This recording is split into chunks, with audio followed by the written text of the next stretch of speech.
getting ready to get out there and practice now. I thought we had a good morning, good walkthrough yesterday. Really a mental day in the afternoon and a good physical day in the morning with in the weight room. So that was yesterday. Now today, really got to have a double Wednesday as far as we're concerned. This is the extra day, bonus day. So getting ready to get out there and get at it and really it's going to be basically a review of what we went through yesterday. So looking forward to a nice, sharp, crisp practice in which we're able to make progress. Any questions? Would you rather have that extra day for a non-division team that you don't know, or is it always good to get an extra day against a division team? You know, I don't know the answer to that, but I know that I felt good about it coming, having an extra day this week, coming off that game last week, in which was again, we had to travel and it was pretty warm out there. It was obviously a physical, hard-fought game, and I think we were able to utilize the extra day to this point in a very positive manner. So I'm happy with how things fell. Are they more balanced, this year maybe than last year? Would you say that? They're an extremely balanced team. I think that they do a very good job of running the football. I don't think that there's a big difference between the two teams. But what Philip does, I think, is he utilizes backs very, very well in the passing game, which I think really essentially becomes another run play as far as we're concerned. And so, they get the ball a lot to the back. So in addition to handing it off, 100-plus times, they've dumped it down another 50-something. So those are positive plays. They're all those backs do a really good job of getting yards after catch. So, it's a dangerous part of their offense in which we have to do a very good job of defending. Is he more confident that Darren Sproles is not one of those backs that he's able to dump to? Darren's a great player. I would never be excited to see to have to go against Darren Sproles, but at the same time, this is a very talented group of backs, and like I said, I think Ryan Matthews is up over 12 yards per run, per catch, and they've thrown it to him a bunch. And Tolbert again is up there, in the 7/8 every time he touches it out of the backfield. So, that's a lot of yards when you start to add it up. So, you need to do a good job of defending the vertical pass against these guys always, and Vincent Jackson and Gates, and then you have to be very aware of the ball coming out to those running backs. How do you, when you have a corner, for instance, like Brandon Flowers, who's maybe 5'9" if he stands on his tiptoes, and he has to go head-to-head with a 6'5" Vincent Jackson, what's the keys for him? How does he combat that difference in height? Well, I think the good corners just understand leverage and the ability to position their body in a spot that puts the receiver or takes away maybe some of that advantage. But that's always a big challenge, great challenge for corners when you're facing a guy like Vincent Jackson. It doesn't matter how tall you are because he is a big, fast guy that can jump. I think Brandon's just continuing to work on doing the things that he needs to do to continue to show that he's one of the premier corners in the league, along with help us, more importantly, defend a very good passing team. Is there anything you can do in practices to help him when it's that big of a difference? I mean, well, I think we always, when we line up on show team situations, you'll see a bunch of different colored jerseys and numbers out there, and we always put numbers on certain players on each side of the ball to let our defenders know where those players are lining up, and number two, you try to simulate, we have discussions about, hey, who's going to play Vincent Jackson this week, who's going to be Gates, and you'll use receivers to be Gates sometimes. You'll use, obviously tall, fast guys if you're Vincent Jackson. But the good thing is we got a number of different guys on the team that's a big part of becoming a good team, I think, is the looks that you get in practice. And the better team you are, the better looks you're able to give on both sides of the ball, really.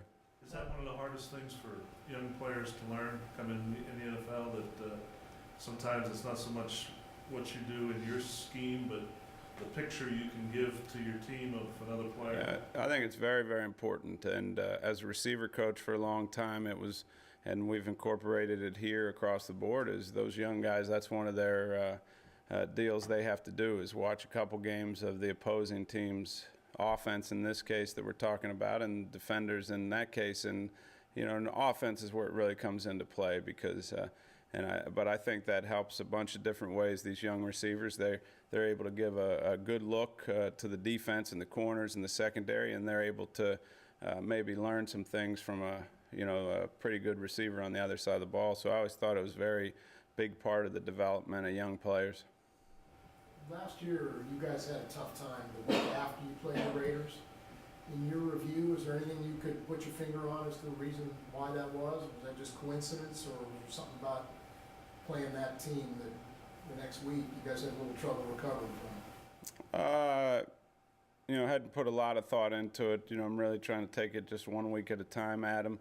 And, I do know that was a physical, hard-fought game, like I said, and again, why I felt pretty good about the extra day, having the extra day to help our guys get ready. That's, one of the reasons why we didn't have a full tempo practice yesterday, and we just kept it at a walkthrough and to gain mental reps, and at the same time give our guys a chance to recover from a physical game. And I think they were all pretty chipper and bouncing around today and feeling good. I know they're excited to get out there and practice. So again, I think things worked out well, and we got to go out and continue to get better today. Don, after Eric Berry went out, have you started playing more zone? It kind of looks that way if somebody's not out here every day. I've said, one of the difficult things about that, and though injuries are part of the game and everybody's lost their fair share of players, but we did a lot of things because of Eric Berry and his abilities, and we've had to clearly make some adjustments across the board in order to play to our defense's strengths, and that's still a work in progress, but I do believe we're making very good progress, and I think the bye week helped us a bunch, and last week we did a bunch of things real well, obviously, and but we need to continue to do a better job. So we're still, I think that's just part of the process, and it's part of any NFL season is, I believe strongly as a head coach, and our coaches believe that, we're not, we don't just fit these guys into a system. We try to play to their strengths, and you'll see a number of adjustments going on across the board on all phases to try to utilize the ability that we have to the best of our ability. A lot of your guys said yesterday that it's a must-win, and do you like hearing that rhetoric where they're just, I guess, putting that much importance on? I know you say every week is a must-win, but just looking at San Diego and Derek Johnson, a bunch of you guys said that. Well, I know I would never see that as a bad thing. I mean, I think as opposed to the contrary, of them saying something else, I think it's like every game. It's a very important, most important game of the year, is what I tell them. And but as soon as this game's over, that it'll be next week. But we're in this quarter of the season where we got 2 wins. Our goal is to always get to 3, and this is our opportunity to get to 3, and it happens to be a division opponent at home. So those division games always add significance because they end up having, being a factor in the way things fall and towards the end of the season. So, this is a big game for us, and I'm glad to hear that the guys understand that. You used Baldwin against the Chargers as almost essentially almost a tight end.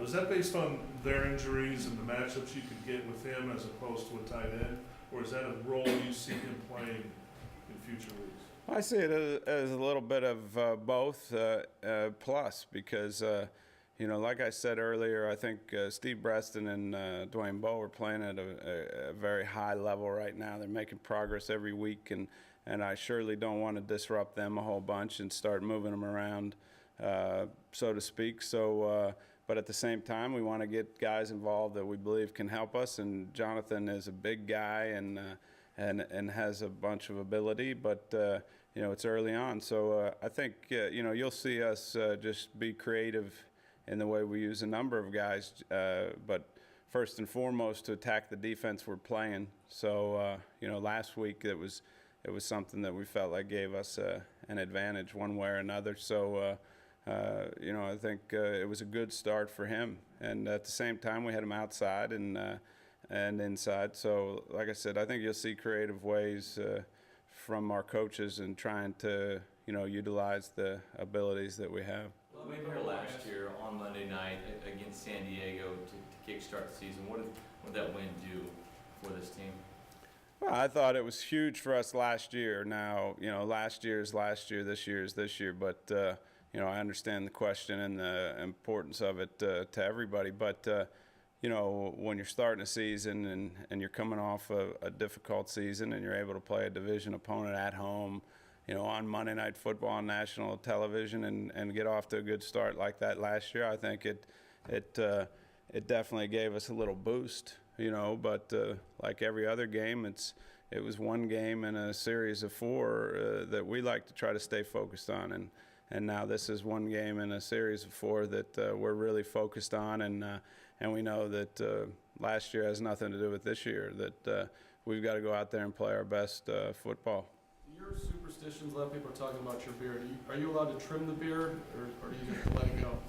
I don't know all the rules. I'll be clear again, though. The beard has nothing to do with how our team plays. It just it's something that I wouldn't feel comfortable with. My little deal with my wife, that I would feel uncomfortable changing it up at this point. Much like I drive the same way to work and park in the same spot as best I can. So I don't know all the rules. So I haven't messed with it a whole bunch. So. And I don't dye it. I mean, I know you take it one week at a time, but I mean, if you guys win this week, I mean, you got favorable opponents coming up down. I mean, this could be like 7 weeks. Are you committed to go the long haul? If you keep winning, and you're keeping it. Bottom line, it won't change. Yeah, I think so. I'd like to see it be dragging on the ground. Maybe I'll start to get a little bungee or a hair tie. We got a bunch of those at the house with 5 girls. So.